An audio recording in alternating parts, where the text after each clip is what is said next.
pengkudusnya. Hari ini kami dari MC di 91 BR 111, eh, kita akan mendengarkan pengajaran dari Pak Jim. Pak Jim sudah siap? Silakan Pak Jim. Ya, baik. Terima kasih Pak Suyatna. Selamat pagi Bapak Ibu saudara sekalian yang diberkati oleh Tuhan. Terima kasih buat kesempatan untuk saya dapat berbagi renungan pada eh, pagi hari ini. Saya mungkin berbagi sharing perenungan, tetapi ada satu poin, ya, prinsip yang terkandung di dalamnya yang kiranya menjadi eh, pencerahan buat kita semua pada pagi hari ini. Ya, saya beri judul Anda Spesial. Mari semua sama-sama katakan saya spesial. Ya, Saya spesial. amin. Puji Tuhan. Nah, Bapak Ibu, hari-hari ini kan kita eh, semua mendengar kabar tentang Israel, Iran, gitu ya. Nah, saya merenung-renung tentang orang Israel ini, orang Yahudi gitu ya. Bagaimana mereka dalam politik dunia ini memberi pengaruh teknologi dan segala sesuatu gitu ya. Mereka rasanya sangat spesial gitu ya. Nah, kita tahu dalam kita berkatakan bahwa mereka adalah bangsa pilihan. Mereka mempunyai pengaruh yang luar biasa di dunia ini. Mereka memiliki kontribusi dan banyak hal ya. Padahal mereka negara kecil, penduduknya sekitar 9 juta saja. Ya, nah, kenapa demikian? Dalam Alkitab, mereka menjadi spesial, menjadi bangsa pilihan, yaitu sejak Allah memilih Abraham dan meneguhkan pilihannya itu dengan perjanjian, covenant, atau berit. Ya, maka bangsa Israel menjadi bangsa pilihan Allah. Mereka menjadi spesial. Mereka memiliki dan itu menjadi identitas mereka mendarah daging dari keturunan kepada keturunan. Nah, di dalam kejadian pasal 15 itu, kalau kita lihat dalam kejadian pasal 15, disitulah Tuhan membuat perjanjian dengan Abraham. Kita baca ya, firman Tuhan kepadanya, kejadian 15 ayat 9, ambillah bagiku seekor lembu betina berumur 3 tahun, seekor kambing betina berumur 3 tahun, seekor domba jantan berumur 3 tahun, seekor burung tekukur, dan seekor anak burung merpati. Diambilnyalah semuanya itu bagi Tuhan, dipotong dua, lalu diletakkannya bagian-bagian itu yang satu di samping yang lain. Tetapi burung-burung itu tidak dipotong dua.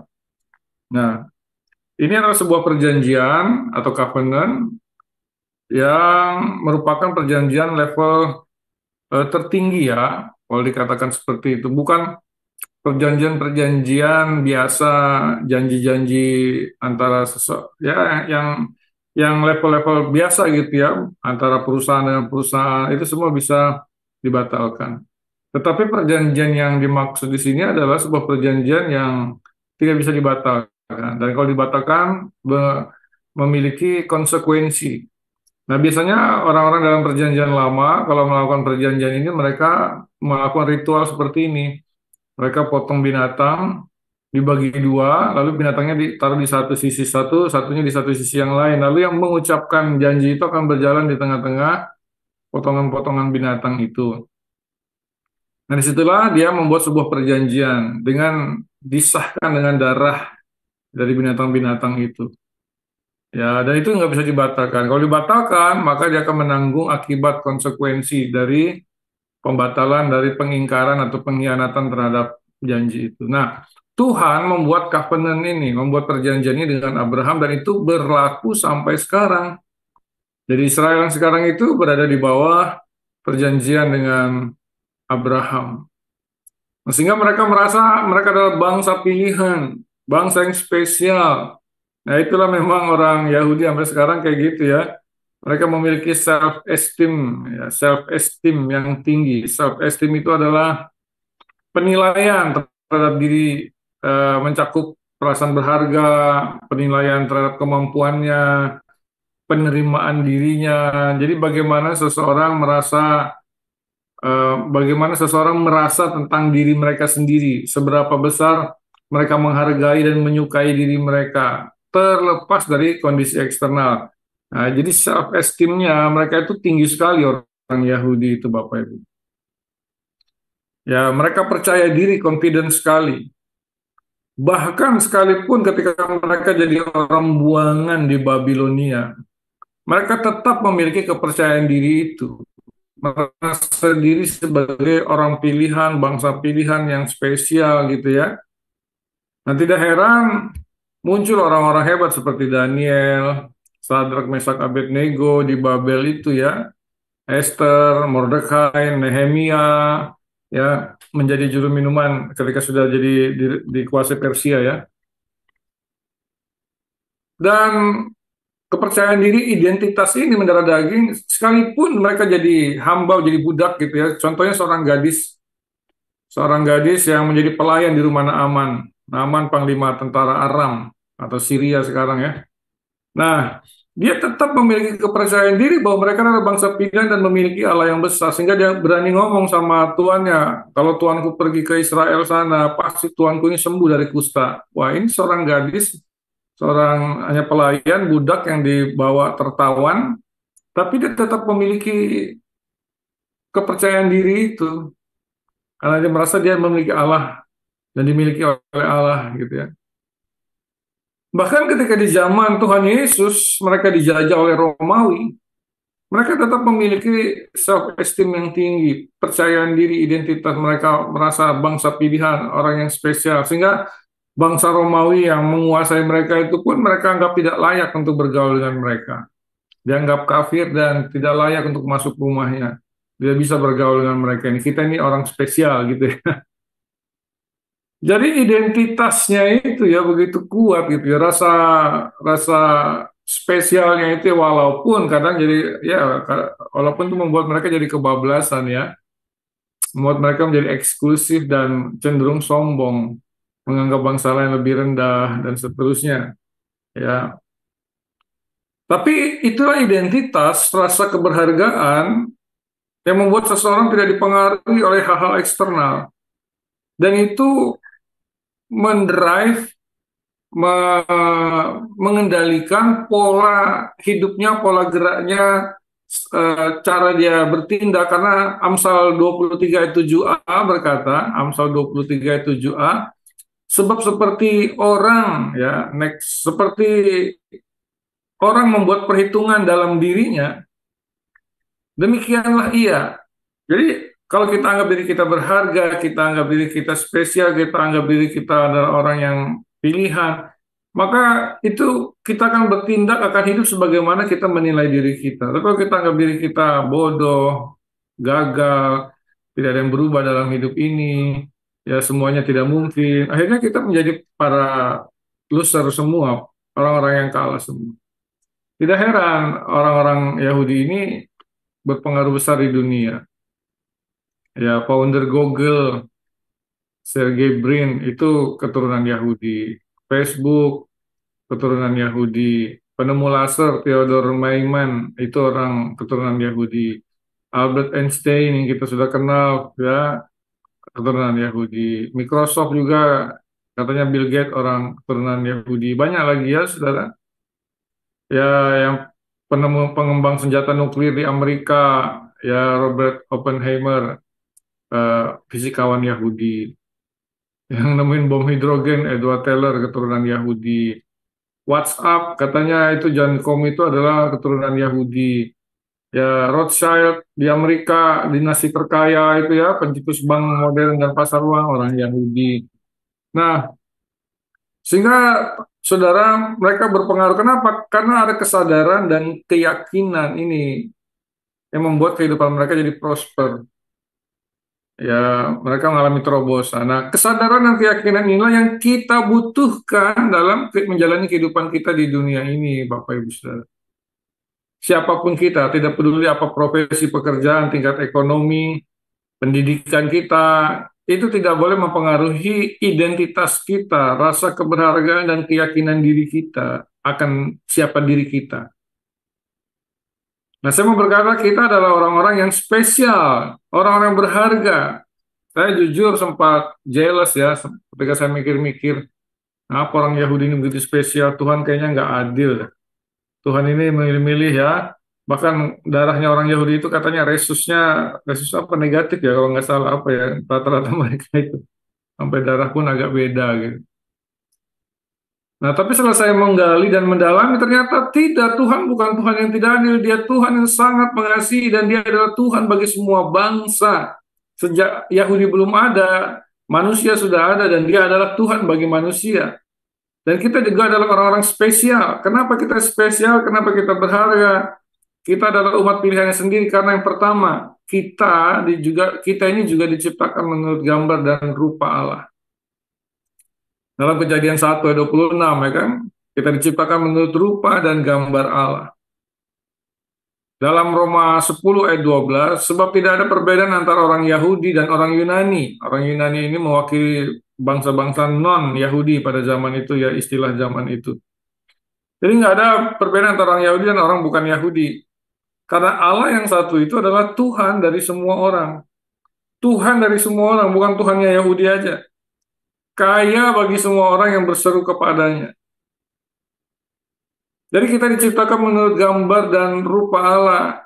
Dan Dia adalah Tuhan kita, Dia adalah sumber kita. Kita berasal daripada Dia. Kita juga spesial, kita berharga karena kita berasal dari Dia, saudara. Yang kedua, saudaraku, alasan yang kedua.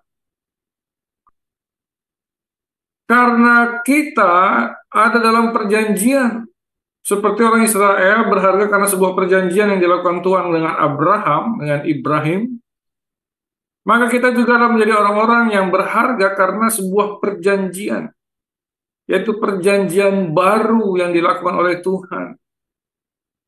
Dan itu bukan dimeteraikan, bukan disahkan dengan darah binatang seperti yang dilakukan oleh Abraham, tetapi disahkan dengan darahnya Tuhan sendiri. Wow. Seperti ayat yang sudah kita baca ketika perjamuan tadi ya. 1 Korintus 11:25. Demikian juga yang mengambil cawan sesudah makan lalu berkata, cawan ini adalah perjanjian baru yang dimeteraikan oleh darah. Perbuatlah ini setiap kali kamu meminumnya menjadi peringatan akan aku. Haleluya. Jadi kita menjadi spesial, menjadi berharga juga karena sebuah perjanjian. Dan kita masuk di dalam perjanjian itu. Itu sebabnya 1 Petrus 2 ayat 9 berkata, tetapi kamulah bangsa yang terpilih, imamat yang rajani, bangsa yang kudus, umat kepunyaan Allah sendiri.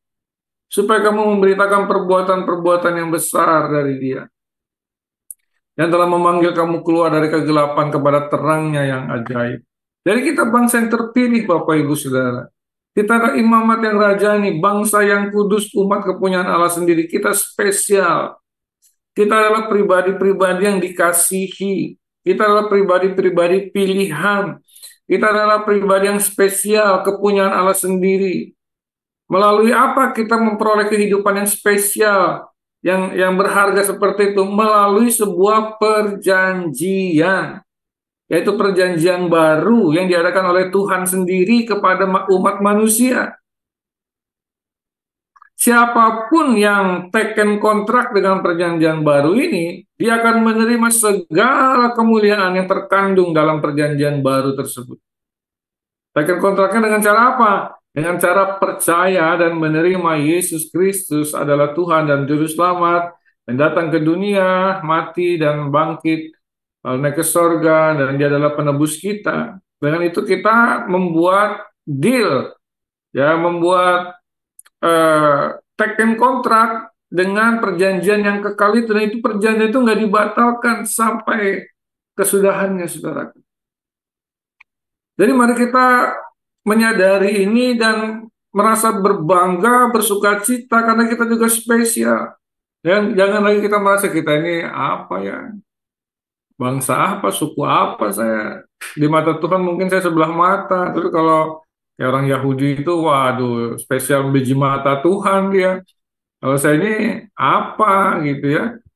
Nah, saudara, kita harus berhenti untuk memiliki identitas yang keliru, berhenti untuk memandang diri dengan cara yang salah. Tetapi kita harusnya berbangga, bersukacita, memiliki rasa berharga yang benar, self-esteem yang tinggi, kepercayaan diri, confidence yang tinggi karena Tuhan telah membuat perjanjian dengan kita. Sehingga kita memperlakukan diri kita dengan benar.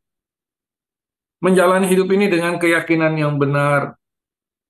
Karena apa? Menyadari identitas kita yang benar.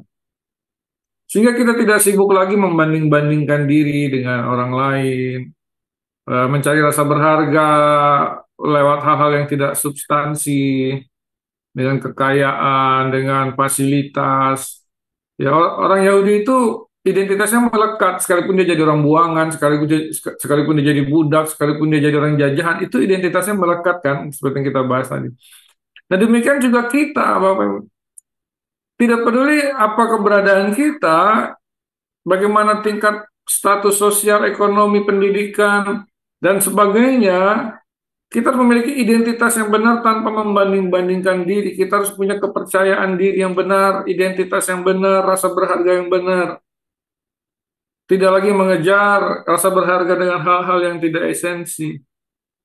Tidak perlu lagi rendah diri, tidak mengasihani diri sendiri, tidak mencari kepuasan melalui hal-hal yang sementara. Atau kita selalu meragukan masa depan, tidak sungguh-sungguh yakin Tuhan itu peduli dengan kita. Ya, tidak saudara, karena dia sudah membuat perjanjian dengan kita. Dan kita sudah menerima perjanjian itu. Jangan ragukan perjanjian itu. Karena perjanjian itu perjanjian yang dimeterai dengan darahnya. Nah, mari kita hidup dengan memiliki fokus yang jelas dengan apa yang Tuhan percayakan dalam hidup kita. Menjalani hidup kita dengan keberhargaan yang sejati.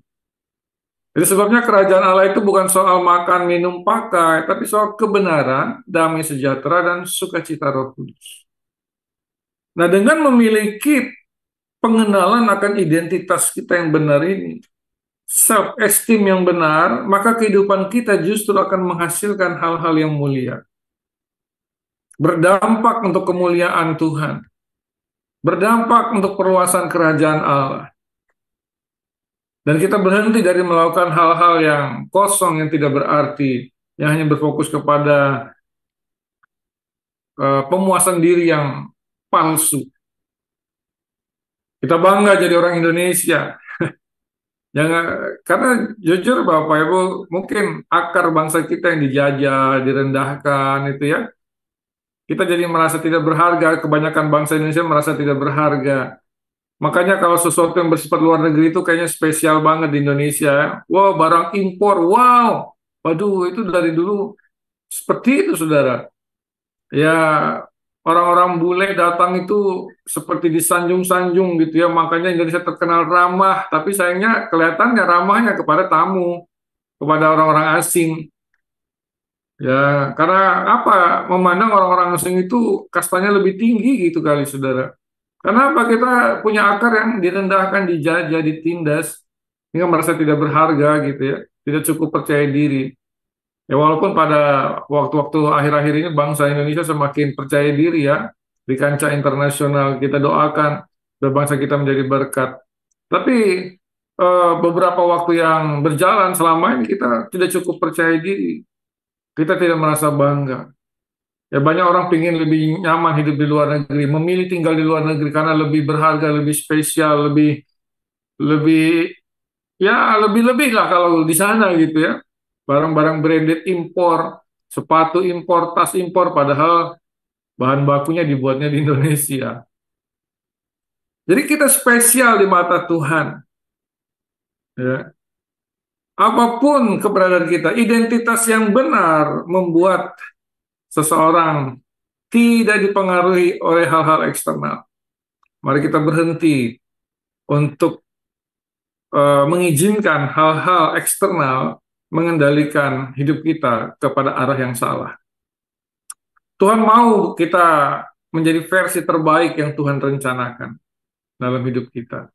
Tapi mari kita memiliki identitas yang benar, rasa berharga yang benar, bahwa kita adalah orang pilihan Tuhan, kita orang yang spesial, kita bukan orang yang gagal, bukan pecundang, bukan orang bodoh, bukan orang yang tidak berarti. Kita spesial, kita berharga. Karena apa? Karena sebuah perjanjian yang telah dilakukan oleh Tuhan kepada kita.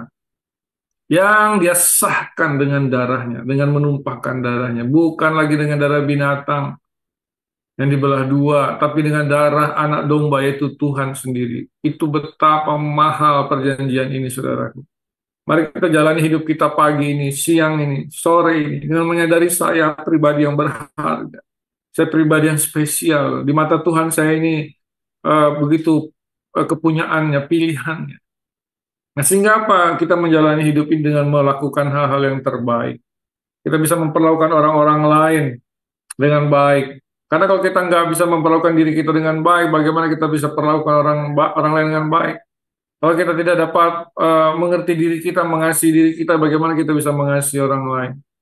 Nah, mari kita terima kasih Tuhan itu dalam hidup kita. Kita alami kasih-Nya, sehingga kasih itu bisa mengalir kepada orang-orang di sekitar kita. Kalau kita masih bergumul konflik dengan batin kita sendiri, bagaimana kita bisa alirkan ya kemuliaan Tuhan kepada orang lain? Nah, inilah perenungan saya, Bapak Ibu yang saya bagikan. Semoga kita boleh menang dalam menjalani hidup kita ini, bukan lagi eh, dikendalikan oleh hal-hal yang salah, tetapi dikendalikan oleh identitas yang benar. Nah, pertanyaan yang untuk direnungkan adalah, apakah masih ada rasa tidak berharga dalam diri Anda? Dalam hal apa Anda masih menaruh rasa tidak berharga? Dalam hal apa Anda masih menaruh rasa berharga gitu ya? Oh, saya berharga kalau saya punya uang banyak, kalau saya sukses, kalau saya sudah memiliki ini, kalau. Nah, itu harus kita ubah konsepnya. Saya berharga karena saya adalah pilihan Allah. Karena saya telah tekan kontrak dengan Tuhan. Saya ada dalam perjanjian yang mahal harganya itu, yang tidak akan pernah dihapus sampai kekal. Lalu apa komitmen pribadi Anda sehubungan dengan identitas Anda? Oh, saya tidak akan lagi mengejar rasa berharga dengan cara-cara. Saya tidak lagi menetapkan identitas saya berdasarkan eh, hal-hal lahiriah, berdasarkan eh, ya hal-hal situasi kondisi. Tapi identitas saya yang benar adalah saya adalah milik Kristus. Apapun keberadaan kita. Puji Tuhan. Mari kita berdoa sejenak. Tuhan, terima kasih buat pengorbananmu di kayu salib. Kami lakukan perjamuan Tuhan untuk mengingat kembali akan pengorbananmu, penebusanmu, di mana kami memiliki, diberikan perjanjian yang baru, dan dimeterai dengan darah Tuhan. Itulah kehidupan kami yang begitu berharga spesial. Kami masuk dalam perjanjian itu. Orang Israel, orang Yahudi merasa berharga karena sebuah perjanjian yang Tuhan beri lakukan kepada Abraham. Kami menjadi spesial berharga karena perjanjian yang Tuhan buat sendiri juga. Dengan darah-Mu sendiri ya Tuhan. Kami mau terima dan kami mau pahami, kami mau sadari dan kami mau terima bahwa kami adalah pribadi yang spesial, kami pribadi yang berharga. Dan menjalani hidup kami ini dengan cara pandang yang benar, memandang diri kami dengan benar, memandang Tuhan dengan cara yang benar, memandang kehidupan ini dengan cara yang benar, sehingga kami boleh mengalami kehidupan yang mengalami terobosan baru dalam hidup ini. Terima kasih Tuhan. Di dalam nama Tuhan Yesus Kristus kami berdoa. Amin. Di Tuhan